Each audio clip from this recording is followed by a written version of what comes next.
और अर्श कुर्स पर अल्लाह तकत है खालिक बिन खाली। वो परमात्मा भले ही ऊपर सतलोक में रहता है, लेकिन उसकी दृष्टि से, उसकी रेंज से कोई भी बार नहीं है, पूरे ब्रह्मांड उसकी नज़र में है। अर्श कुर्स पर अल्लाह तकत है खालिक बिन खाली। और वो पैगंबर पाक पुरुष थे साहिब के अब्दाली। वो परमात्मा बहुत प्यारी आत्माएं थी, उन्होंने कभी मांस नहीं खाया। अपने आत्माओं, यजुर्वेद के विषय में आपको हमने दिखा दिया, बहुत बार दिखाया है, लेकिन अब समय का अभाव है, इसलिए तो आज हम आपको यही क्लियर करना चाहते थे परमात्मा कैसा है और उसका नाम क्या है, वो रहता कहाँ है। और वो परमात्मा स्वयं बताते हैं, 16 शंख पर हमरा तकिया, हम गगन मंडल के जिंदा, हुक्म हिसाबी हम चल आए, ये काटन काल का फंदा। हमारा सतलोक के अंदर 16 शंख कोस की दूरी पर, यहाँ से सतलोक में हम रहते हैं, वहाँ हमारा तकिया है, हमारा निज स्थान है। नील पद्म शंख, 16 शंख कोस, एक कोस के अंदर लगभग 3 किलोमीटर होते हैं। 48 शंख किलोमीटर दूरी पर, जैसे अरब खरब नील 10 नील पद्म 10 पद्म है, पद्म 10 पद्म नील 10 नील, फिर शंख 10 शंख, ऐसे कितनी कहते वहाँ पर हम रहते हैं यहाँ से। और आप जी को वहाँ जाने के लिए इस सत्य भक्ति रूपी, इस सच्चे नाम रूपी नाम की कमाई करनी पड़ेगी।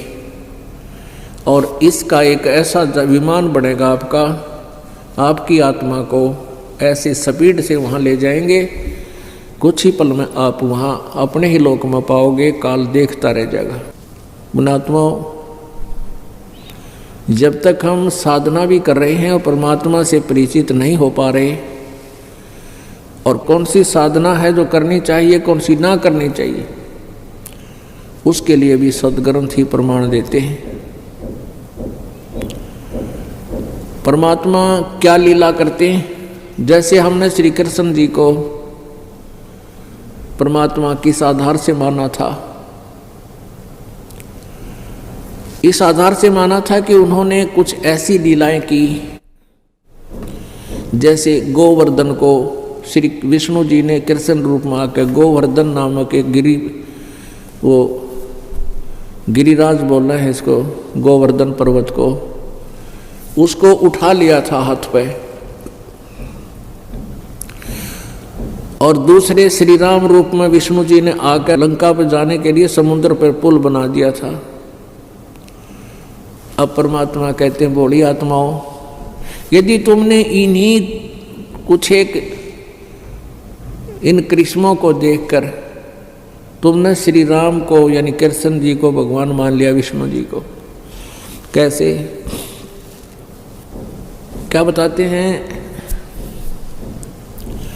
काटे बंधन विपत में, कठिन कियो संग्राम, चिन्नो रे नर प्राणिया, ये गरुड़ बड़ो अके राम। रामचंद्र जी पुत्र दशरथ अयोध्यावासी, जब सीता जी को रावण उठा ले गया था, पता लगने पर उसके लाने के लिए सेना पार करनी थी, सेना पार होगी, तो वहाँ क्या कहते हैं कि एक बार नाग फांस छोड़ दिया, एक शस्त्र, और उसमें इतने नाग उत्पन्न हो गए उन सर्पों ने रामचंद्र जी वाली सारी सेना को ऐसे बांध दिया जैसे बाजरे की पूड़ी बांध दिया करें, हाथ नीचे को, और उनको जकड़ लिया लपेटे ला के, और ऐसे माथे पर डंक कर लिया। रामचंद्र भी बांध दिया, लक्ष्मण भी बांध दिया, सारी सेना बांध दी, अन्यों खड़े चुपचाप, कुछ करने योग्य नहीं। कहते हैं फिर गरुड़ को याद किया, आपत्ति में, विपत्ति में, और गरुड़ पक्षी ने आकर वह नाग काटे खाए। तब रामचंद्र जी बंध मुक्त हुए। अब क्या बताते हैं, तुम इसको भगवान कह रहे हो। कहते हैं काटे बंधन विपत में, वहां कठिन कियो संग्राम में, और चिन्हो रे नर प्राणिया थारा, यो गरुड़ बड़ो थारो राम। इब तुम्हारा यो गरुड़ बड़ा होया, ताकतवर होया, थारा राम होया, जिसने राम के भी बंधन काटे, बंध काटी उसकी। फिर क्या बताते हैं, समुद्र पाट लंका गयो, सीता को भरतारे, अगस्त ऋषि ने ये सातों पी लिए, इनमें कौन करतार। यदि तुम इस दृष्टिकोण से श्री रामचंद्र जी को भगवान मानते हो कि उन्होंने समुद्र पर पुल बना दिया और पुल बनाकर सेना तार ले गया, समुद्र पर पुल बनाने मात्र से तुमने इनको भगवान मान लिया, और अगस्त ऋषि ने सारे सातों के सातों एक घूंट में पी लिए थे। पुण्यात्माओं, आध्यात्मिक शक्ति में, आध्यात्मिक जो शक्ति है वो बहुत प्रबल है। ये वैज्ञानिक अब ये केमिकल मिला मिलू का और ये आसमान में जहाज छोड़ छाड़ कर नहीं सोच लिया भगवान सही को इनकी थे नहीं। तुमने 100 साल में जो प्रोग्रेस करी है वो सारी फेल, और एक पल में परमात्मा की शक्ति से पता नहीं क्या हो जाए वचन से। तो ऐसे एक सिद्धि प्राप्त कर ली थी। एक सिद्धि होती है, सब सागर पी लेती है, सब समुद्रों को पी सकता है। अगस्त ऋषि जी ने सारे जीवन में एक सिद्धि प्राप्त की, सागर पीण की। सातों सागरों को, सारे समुद्र को, यानी जितने भी पृथ्वी पर जल है, समुद्र है, सातों समुद्रों को एक ही घूंट में पी गया और कति खाली हो गया, खोखायो। सब तालाब खाली पड़े, सूखे पड़े खंडरिए। तब देवताओं ने हाथ जोड़े, प्रार्थना करी, ऋषि लोग आए, तब उसने उल्टा ही कुरला कर दिया, सातों समुद्र भर गए। अरे तुम तो ये कह रहे हो कि समुद्र के ऊपर पुल बनाने से पत्थर तरा दिए, वो भी पत्थर किसने तराए हो तो बाद में बताऊंगा। और इसी से तुम मान रहे हो कि रामचंद्र वाज गॉड। तो अगस्त ऋषि ने सारे समुद्र पी लिए थे, इनमें कौन भगवान। समुद्र पाट माने समुद्र को छा के, इसके ऊपर के ढांप के, इसको ऊपर पुल बना के। समुद्र पाट लंका गयो, सीता को भरतारे, अगस्त ऋषि ने सातों पी लिए, इनमें कौन करतार। गोवर्धन श्री कृष्ण धारो, द्रोणगिरी हनुमंते, और शेष नाग सब सृष्टि उठारा, इनमें कौन भगवंते। तुम्हारे ही लोक वेद में, तुम्हारी दंत कथाओं में, पौराणिक कथाओं में आप ही बताते हो कि सारी सृष्टि, सभी ब्रह्मांड के सभी लोकों को शेष नाग उठा रहा अपने सिर पे, और उनमें से एक ये पृथ्वी भी है और विष्णु लोक भी है। तो यहाँ परमात्मा कहते हैं कि तुमने एक श्री कृष्ण जी को, विष्णु जी को एक गोवर्धन उठाने मात्र से भगवान की संज्ञा में ले लिया। तो हनुमान ने द्रोणागिरी उठाया पर्वत, और शेषनाग जिसके ऊपर ये गोवर्धन रखा, इस पृथ्वी भी सारे लोगों को भी उठा रहा तुम्हारे अनुसार। तो इनमें कौन भगवंत। गोवर्धन श्री कृष्ण धारो, द्रोणागिरी हनुमंत, शेष नाग सब सृष्टि उठाई, इनमें कौन भगवंत। फिर इनमें कौन भगवान होया। क्यों मति मारी गई तुम्हारी। कबीर परमेश्वर ऐसी खरी खरी सुनाया करते थे। हिंदू और मुसलमानों के वो गुरु लोग परमात्मा के शत्रु बन गए और कहने लगे ये कबीर मेंटल है, ये लबाड़ है, मुंह मावा बांडे है, इसकी मत सुनना। पहले तो मारने की चेष्टा की, बहुत से जुल्म किए, लेकिन उनमें वो सफल नहीं हो पाए। अंत में परमात्मा के साथ बहुत सी और भी जुल्म किए। अब समय का अभाव पुण्यात्माओं, ये एक ऐसा चैप्टर है, ये ऐसा ज्ञान है, इसको 2 घंटे में तक भूमिका बनती है। आगे के बताना चाहते इतने समय हो जाए। तो पुण्यात्माओं धीरे धीरे लगे रहो, सत्संग में आते रहो। कुछ दिनों में आपका ये सारा सिलेबस कंप्लीट हो जाएगा और फिर आनंद आया करेगा अपने भक्ति करने में, सत्संग सुनने में। और आपके जो प्रारब्ध कर्म हैं उनमें पुण्य थोड़े हैं, पाप गणे।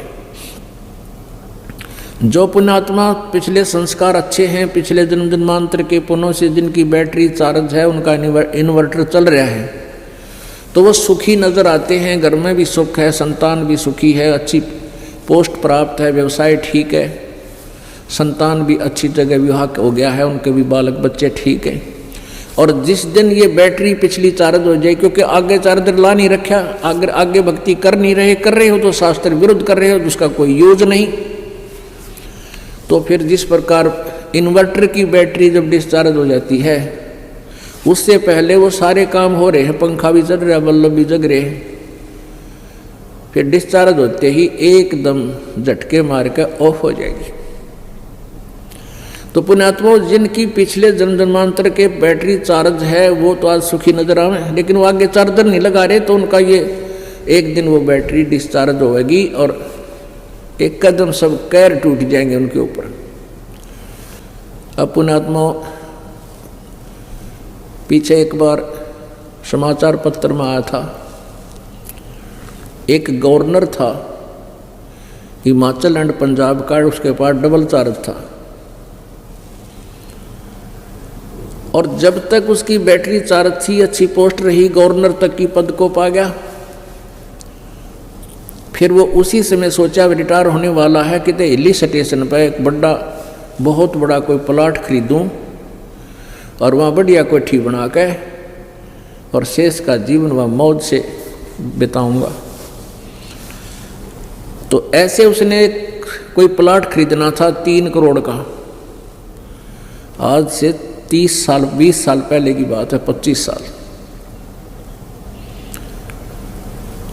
उसने हेलीकॉप्टर में 3 करोड़ रुपये धर लिए। 3 करोड़ रुपये के थोड़े हैं, 100 के नोट से जब तक पूरा वजन हो जाता उसमें हो जाता था। हेलीकॉप्टर में जा रहा था सहपरिवार, और वहाँ एक्सीडेंट हो गया, वो क्रैश हो गया हेलीकॉप्टर।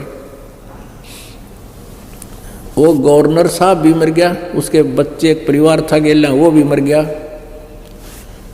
और उन नोटा ने भेड़ खावा उड़े पड़े ने, वो गडरिए ठा ले गए कुछ तय, और उसने कोई पानी पैनिया नहीं मिला। तो पुण्यात्माओं, आप जी कुछ ऐसे हो जिनके पास पिछले संस्कार हैं को नहीं, पिछली बैटरी इतनी चार्ज है नहीं, गरीब से हो, लेकिन आपके भक्ति कर्म बहुत अच्छे हैं, आप जी को यू मार्ग मिल गया। अब आपका यह बैटरी चार्ज, उनका चार्जर लग गया, शास्त्र अनुकूल साधना आपको प्राप्त होगी। अब आपकी बैटरी चार्ज हो रही है, और जो भक्ति नहीं करते आपको सुखी नजर आते, उनकी बैटरी डिस्चार्ज हो रही है, उनके पुण्य नाश हो रहे हैं। और एक दिन आपका और उनका अलग डिफरेंस हो जाएगा, उनकी दुर्गति होगी और आपके सुखों की कमी नहीं रहेगी। आपके ऊपर आने वाली आपदाएं ऐसे टलेंगी, दुनिया देखती रह जाएगी। इसलिए उस परमात्मा की भक्ति करो, अन्यथा ये मानव शरीर फिर नहीं मिलेगा, फिर पछताना पड़ेगा। ये संसार समझदा नाही, कहंदा श्याम दोपहरे नू, गरीबदास ये वक्त जात है, रोगे इस पैरे नू। हम सत भक्ति ना करके अन्य साधनाएं जो कर रहे हैं, और इस काल के लोक में हम बहुत कष्ट उठा रहे हैं। यहाँ हम जो परमात्मा कहते हैं, कबीर जी के झूठे सुख को सुख है, ये मान रहा मनमोद, ये सकल चबीना काल का कुछ मुख में कुछ कोथ। यहाँ कोई सुखी प्राणी नहीं है। यहाँ तो परमात्मा कबीर जी कहते हैं कि कबीर ये माया अटपटी सब गट आन अड़ी, और किस किस ने समझाऊं या कुआ भांग पड़ी।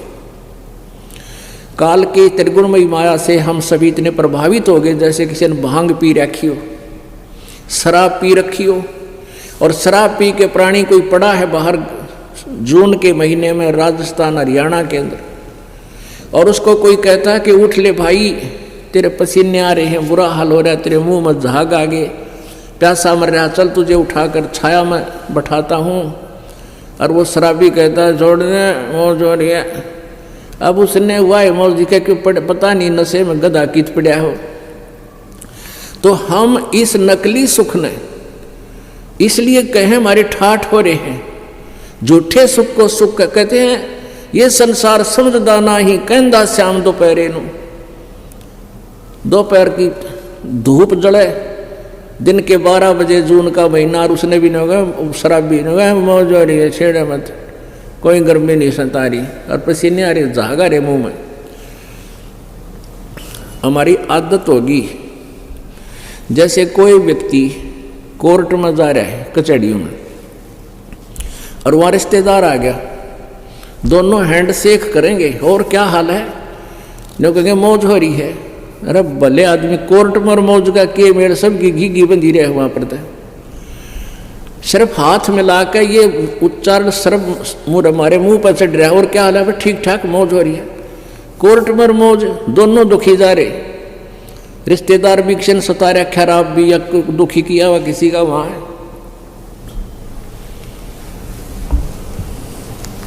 परमात्मा हमें यही बताना चाहते हैं, ये संसार समझदा नाही कहंदा श्याम दोपहरे नू, गरीबदास ये वक्त जात है रोवोगे इस पैर।